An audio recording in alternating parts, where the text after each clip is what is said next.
Danas je 29. juli. 29. juli.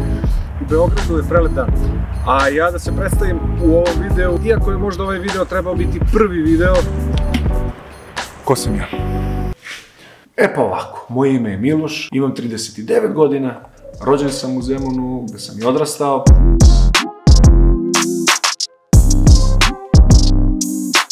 Sa 25-6 godina selim se na Dorćol, gde sam živeo nekih narednih 10 godina i zatim u Kaluđericu, gde sam i dan danas, to jest već nekih 3-4 godine.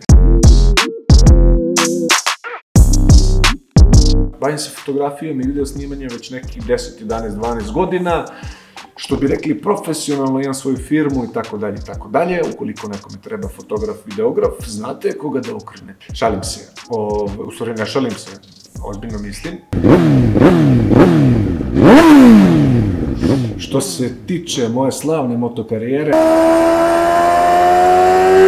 ona je počela tamo negde 2005-2006, ne znam sad tačno, slagaću vas. Ali ljubav prema motorima, kao i kod svih vas, pretpostavljam, uglavnom kreće još u klinačkim danima. Da li neki komšija, prijatelj, rođak, ono vidite da vozi motor i tad kreću te neke prve iskrice, što bi rekli. Kod svih, verujem. Tako i kod mene, tako da sam ja već kao klinac znao da ću jednoga dana verovatno voziti motor. I što se na kraju ispunilo. Međutim, taj prvi motor nije došao kao što sam ja zamišljao kao klinac sa 17, 18, 19 godina, nego nešto malo kasnije, sa 20 i par godina. U svakom slučaju, 20 i neka već godina, nikad nisam vozio motor, nisam probao, para se nema. Student čoveče, znači ćeš više čoveče da čekaš. I u tom trenutku imao sam Fiat Bravo je bio u pitanju, baš onako fin lep zeleni.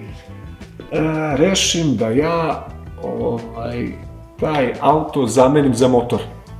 Otvorim oglas, tražim nešto i nađem neki GSX-F, tada 2001. godište, GSX-F 600. Ništa, zovem čoveka, pokupim se, odem, čini mi se da je bio čovek iz Rume. Zamenio auto, nisam imao pojma, pravo da vam kažem, ništa nije od, da kažem, u mehanici što se tiče motora, pogledao sam, on izgled bio lepo, ono kao malo očuvan, sređen motor. I uzeo sam motor, seo tada prvi put, dovezao se u Beograd i sve ostalo je kasnije istorija. Naravno, stvarno sa tim motorom sam se baš lepo navozio narednih par godina. Napravio sam nekih 20-30 hiljada kilometara. Šta više, tadašnja moja devojka, kasnije supruga, je putovala zajedno sa mnom, vozili smo se po Srbiji svuda i taj motor ostaje večno u mom pamćenju kao jedna veoma pozitivna prekretnica u mom, to jest u mojoj, ajde kažem, motokarijeri.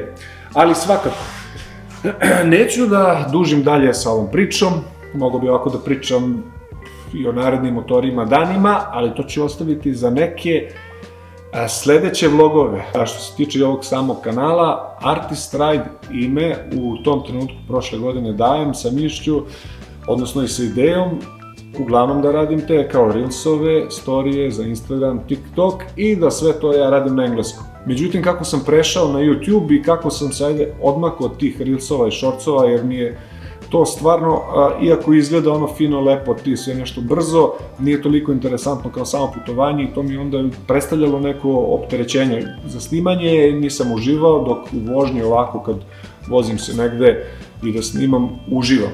Čak i ako nekad snimanje opterećuje, ponovo uživam u samoj vožnji.